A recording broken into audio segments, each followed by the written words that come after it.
tự xưng là đấng cứu thế với vẻ ngoài của một ngôi sao nhạc rock. Vernon Quainhoud, sau này là David Koresh, đã khéo léo tận dụng sự quyến rũ của bản thân và kiến thức kinh thánh sâu rộng để thu phục một nhóm người trung thành.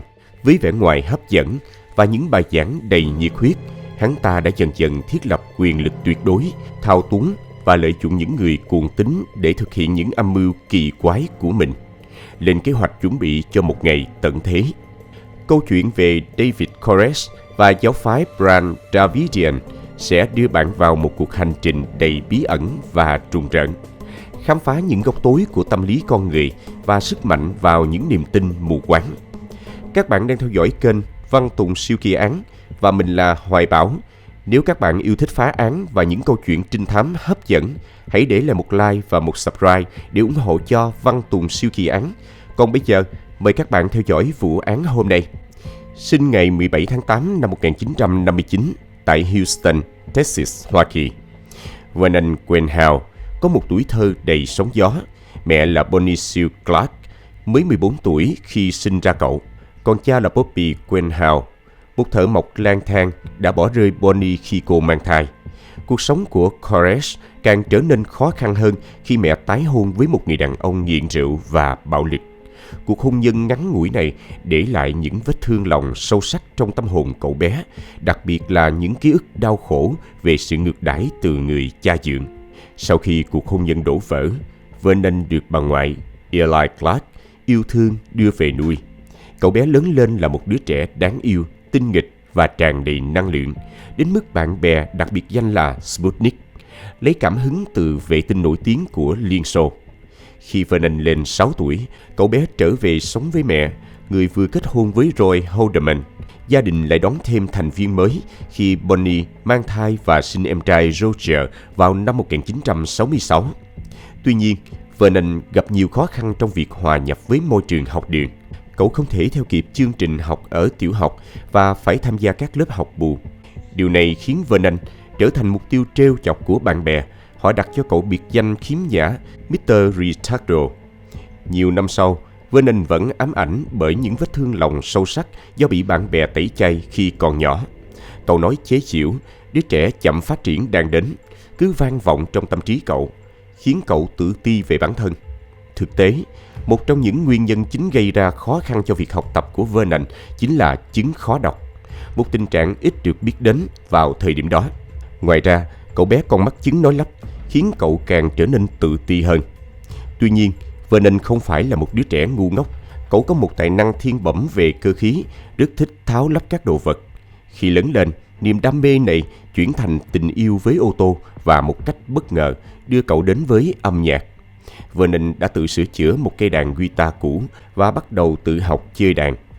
Bên cạnh đó, Vernon còn có một niềm tin sâu sắc vào tôn giáo. Gia đình theo đạo Cơ đốc Phục Lâm và từ nhỏ, cậu đã được mẹ đưa đến nhà thờ.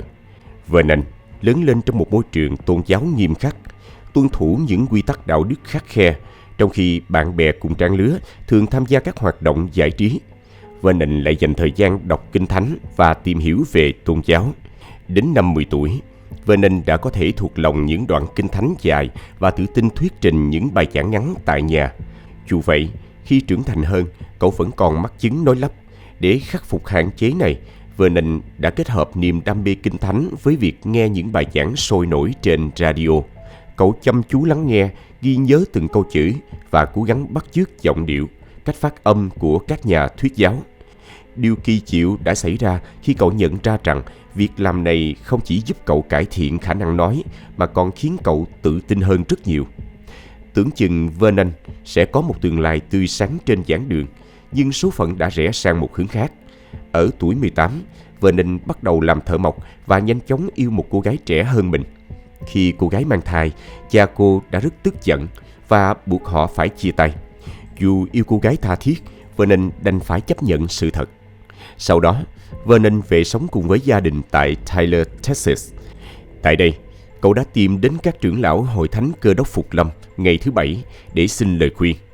Vernon chia sẻ với họ về tình huống khó khăn của mình và bày tỏ mong muốn được kết hôn với người mình yêu. Tuy nhiên, các trưởng lão đã không đồng ý với quyết định của cậu. Dù Vernon cố gắng giải thích quan điểm của mình bằng những lý lẽ từ Kinh Thánh, các trưởng lão vẫn tỏ ra không hài lòng. Cuối cùng, họ ra lệnh cho anh ta rời khỏi nhà thờ. Do không chấp hành quyết định của hội đồng, không chỉ Vernon mà cả gia đình anh ta đều bị khai trừ khỏi giáo hội Cơ đốc Phục Lâm ngày thứ Bảy. Cảm thấy bị tổn thương và thất vọng, Vernon bắt đầu tìm kiếm một cộng đồng tôn giáo mới. Qua những người quen, anh nghe nói về một nhóm nhỏ có tên là Branch Davidians, đóng tại Waco, Texas. Branch Davidians là một nhánh của giáo hội Cơ đốc Phục Lâm ngày thứ Bảy, nhưng với những quan điểm và tín ngưỡng riêng biệt. Nhóm này được thành lập vào năm 1935 bởi Victor Houteff, một người nhập cư Bulgaria đến Mỹ, ban đầu mang tên Sephiroth, gậy của người chăn. Giáo phái này được đặt trụ sở tại Waco, Texas. Các thành viên của Sephiroth tin rằng ngày tận thế sẽ xảy ra vào năm 1959. Tuy nhiên, khi sự kiện này không xảy ra, một nhóm người đã tách ra khỏi Sephiroth và thành lập Branch Davidians dưới sự lãnh đạo của Benjamin Rodan. Họ chọn tên này để thể hiện sự ủng hộ đối với niềm tin về sự phục hồi tương lai của vương quốc David của Israel.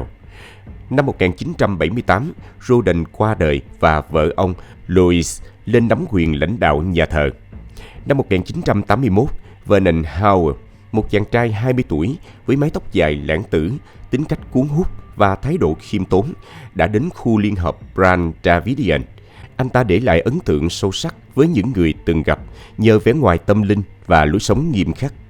Vernon tự nhận mình là người có tội và mong muốn được cứu rỗi, đồng thời khẳng định rằng mình có sứ mệnh truyền bá thông điệp của Chúa đến thế hệ trẻ thông qua âm nhạc.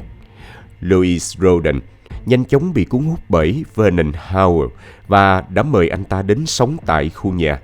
Mối quan hệ giữa họ ngày càng trở nên thân thiết bất chấp khoảng cách tuổi tác đáng kể. Louis lúc này đã ngoài 60, bắt đầu dành cho Vernon những ưu ái đặc biệt.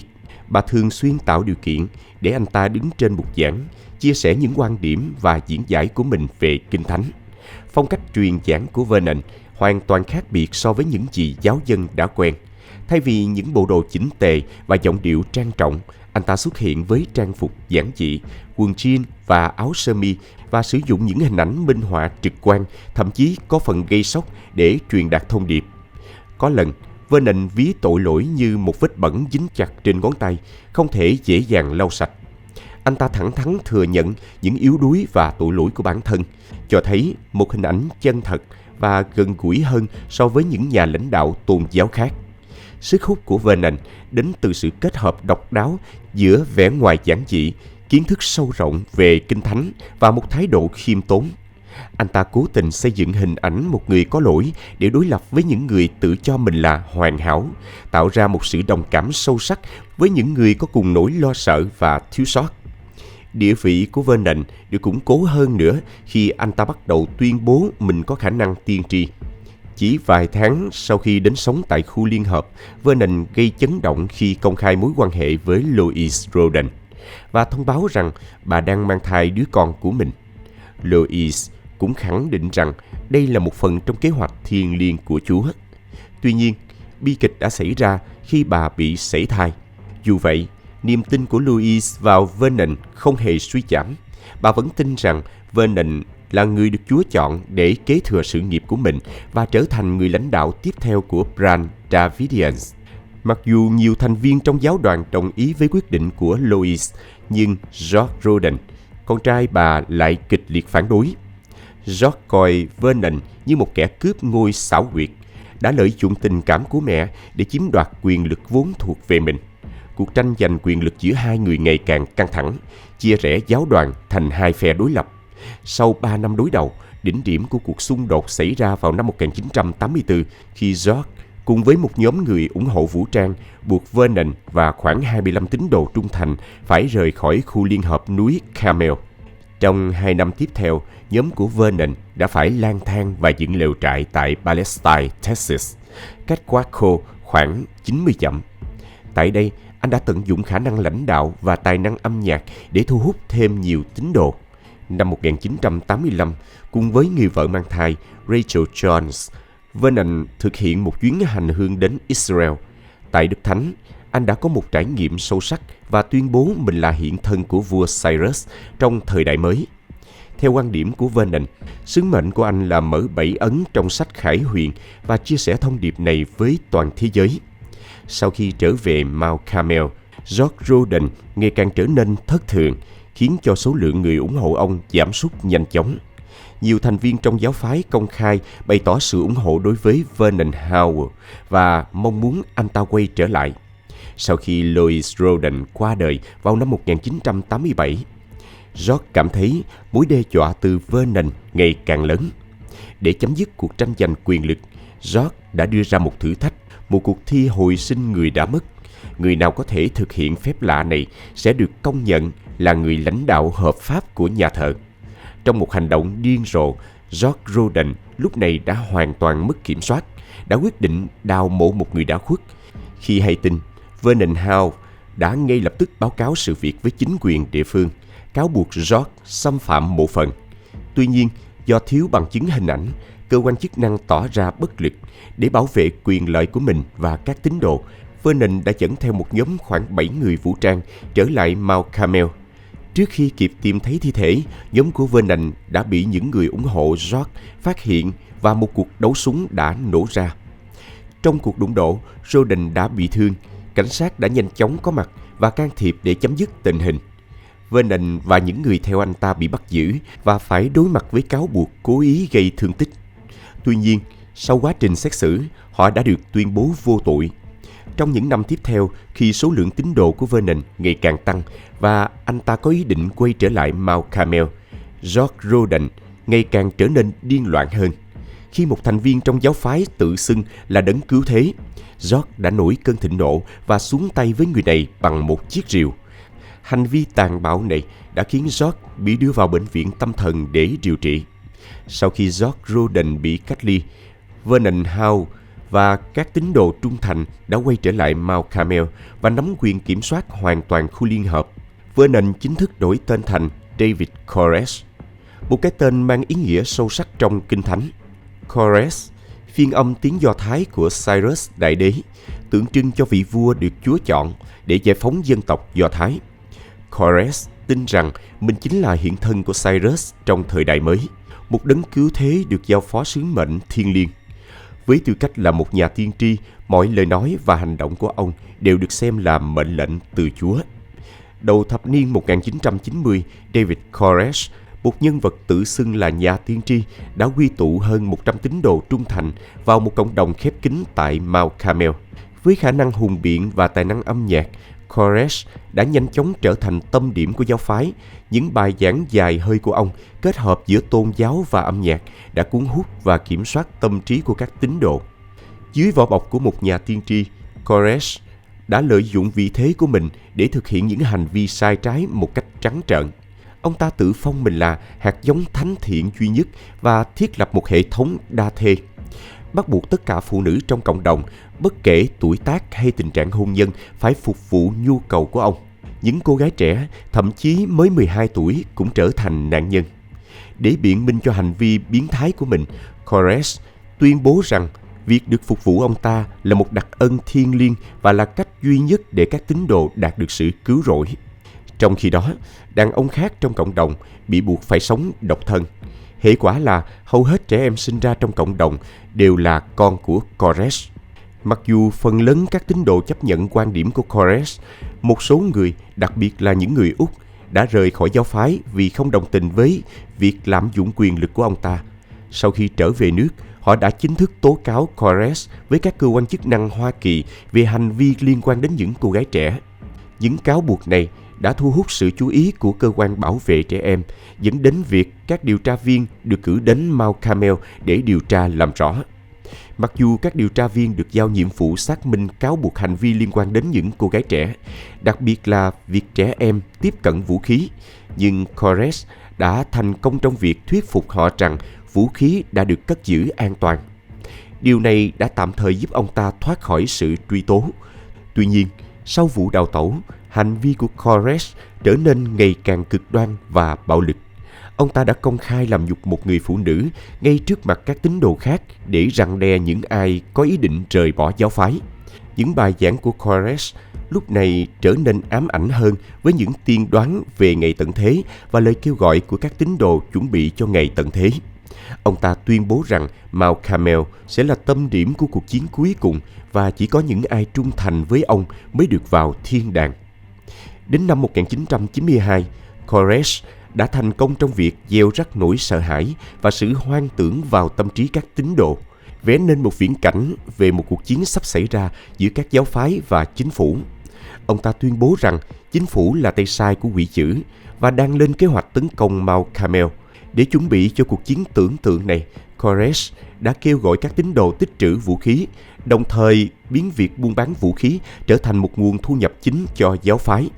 Thông tin về kho vũ khí khổng lồ tại Mount Carmel đã nhanh chóng đến tai cơ quan thực thi pháp luật, đặc biệt là Cục Rượu, Thuốc lá, Vũ khí và Súng đạn ATF. Tình hình trở nên căng thẳng hơn khi các đặc vụ phát hiện một gói hàng chứa lựu đạn, một loại vũ khí bất hợp pháp, được gửi đến khu phức hợp Mount Carmel.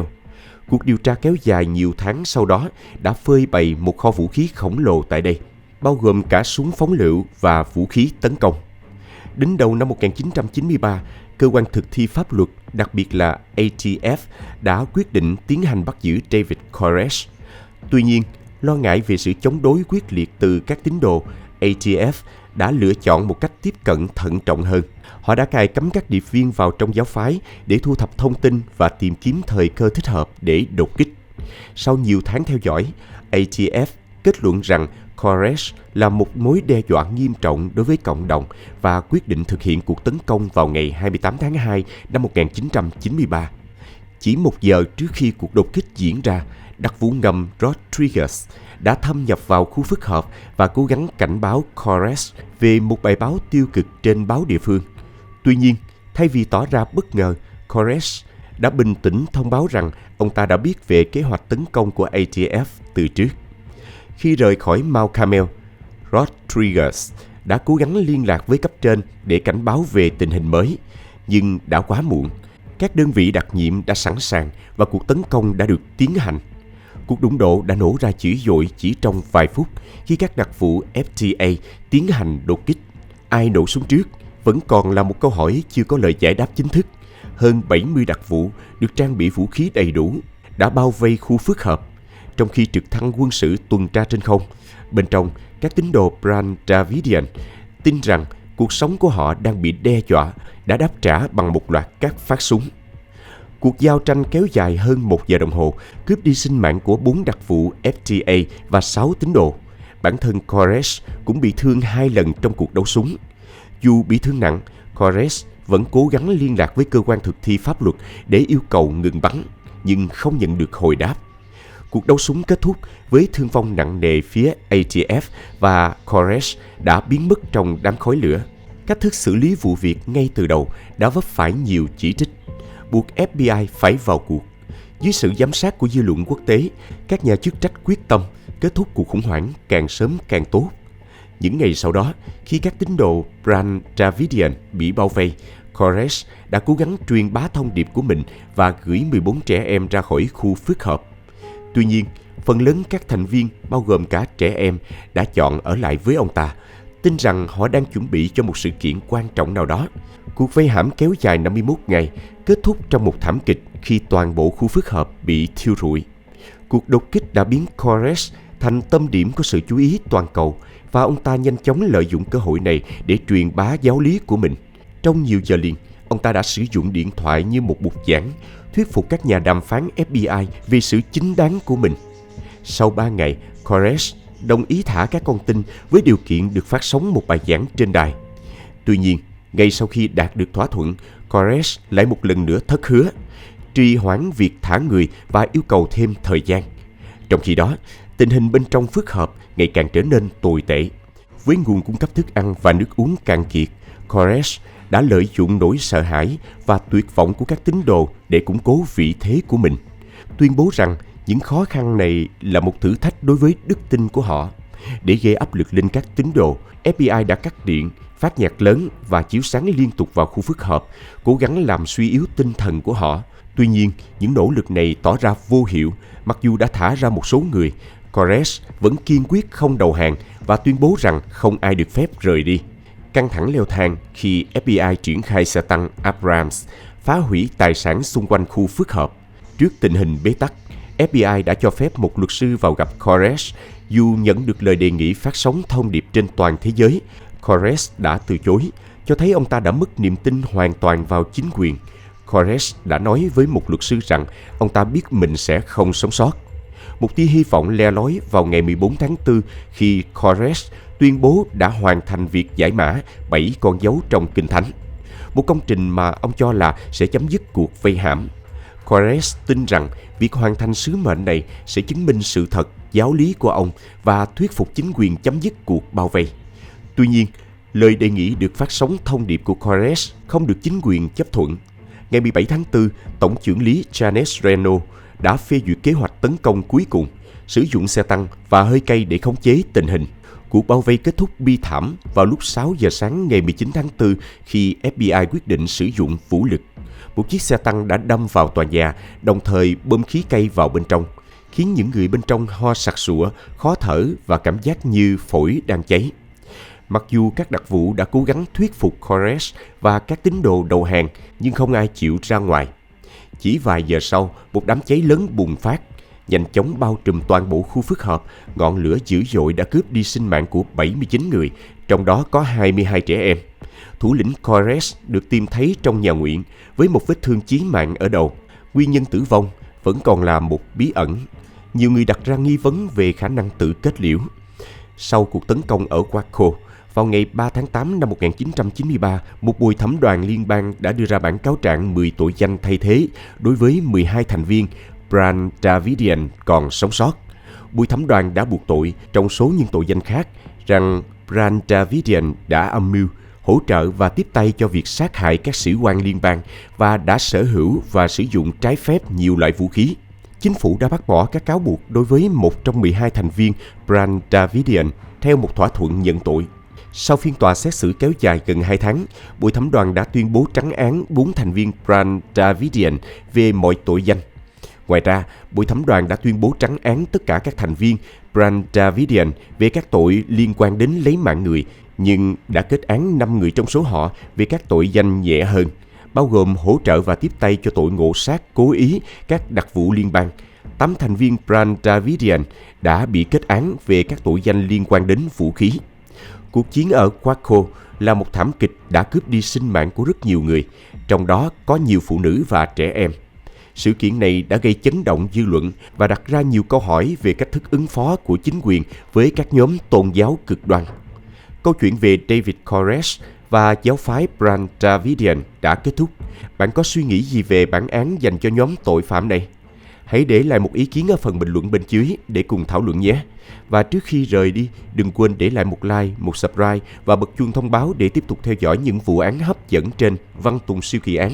Còn bây giờ, xin chào và hẹn gặp lại các bạn trong các video tiếp theo.